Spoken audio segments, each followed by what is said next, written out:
Jodor Tazim menentang Selangor untuk saingan minggu yang ke-8 aksi CIMB Liga Super Malaysia 2020, di mana aksi di separuh masa yang pertama nampak lebih seimbang. Selangor berjaya untuk menyerap tekanan menerusi asakan demi asakan percubaan dan juga percubaan yang dilakukan oleh JDT.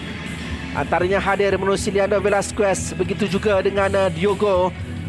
Tetapi Selangor dapat bertahan dengan baik di sepanjang aksi di separuh masa yang pertama. Ini adalah percubaan pada minit ke-24 yang dilakukan oleh Gonzalo Cabrera, sedikit tersasar di sebelah kiri pintu gol.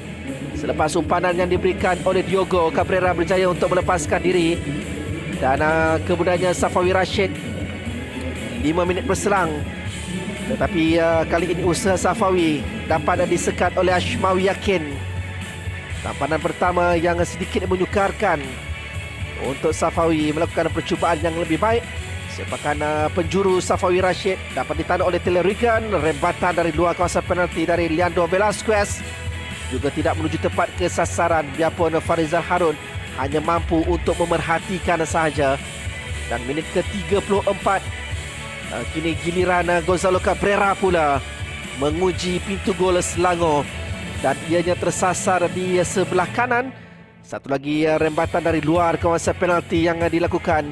Sepakan percuma dalam tambahan masa yang berjaya disempurnakan oleh Safawi Rashid untuk menewaskan Farizal Harun, bagi memastikan JDT melangkah masuk ke bilik persalinan membawa kelebihan satu jaringan. Biarpun ada satu lagi percubaan dari Diogo selepas itu, tetapi kali ini Farizal lebih bersiap sedia. Diogo melepasi kawalan dari Halim Syari sebelum melepaskan rembatan. Dan permulaan di separuh masa yang kedua, mungkin ini akan diperkatakan apabila Diogo dijatuhkan oleh Nick Swirat. Namun ianya seakan berlaku di luar kawasan penalti, tetapi keputusan Zulkarnain Zakaria memberikan sepakan penalti dan tidak dipersia-siakan oleh Safawi Rashid untuk jaringan yang kedua pribadi, yang kedua untuk JDT malam ini. Selepas itu penguasaan diteruskan lagi oleh JDT, di mana mereka tampil dengan serangan bertali arus. Umpanan dan juga gerak yang dilakukan oleh Gonzalo Cabrera hampir-hampir berjaya mendapatkan jaringan yang ketiga. Dan gol ketiga yang dicari oleh JDT akhirnya menjerma menerusi rembatan kencang dari Diogo, berpunca dari lontaran ke dalam yang dilakukan oleh Corbin Ong.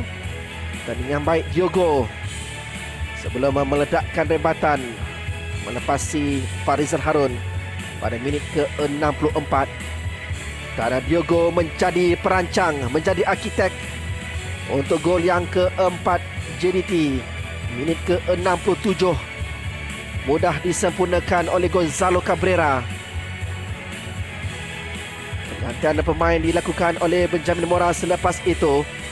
Tetapi menyaksikan ini antara peluang pertama dari Selangor di separuh masa yang kedua.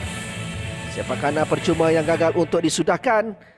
Dan sebaliknya pintu gol Selangor dibocori pada minit ke-71 menerusi Ramadan Saifullah. Selepas percubaan awal Diogo, tampanan dari Farizal Harun, tiba Ramadan Saifullah untuk menyempurnakannya.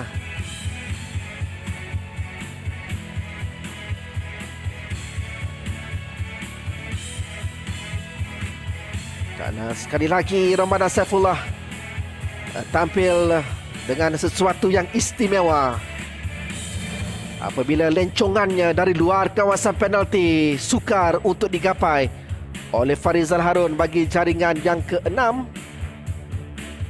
pada minit ke-75, sebelum Selangor dapat memperbaiki corak permainan dan akhirnya memperolehi jaringan sagu hati menerusi Rufino Segovia pada minit ke-81. Umpanan lirik daripada Sean Silvaraj dari kombinasi dua pemain gantian yang membuat Selangor hanya menjadikan kedudukan 6-1. Biarpun selepas itu Rufino Segovia mempunyai satu lagi peluang, namun kali ini perjumpaannya ditampan oleh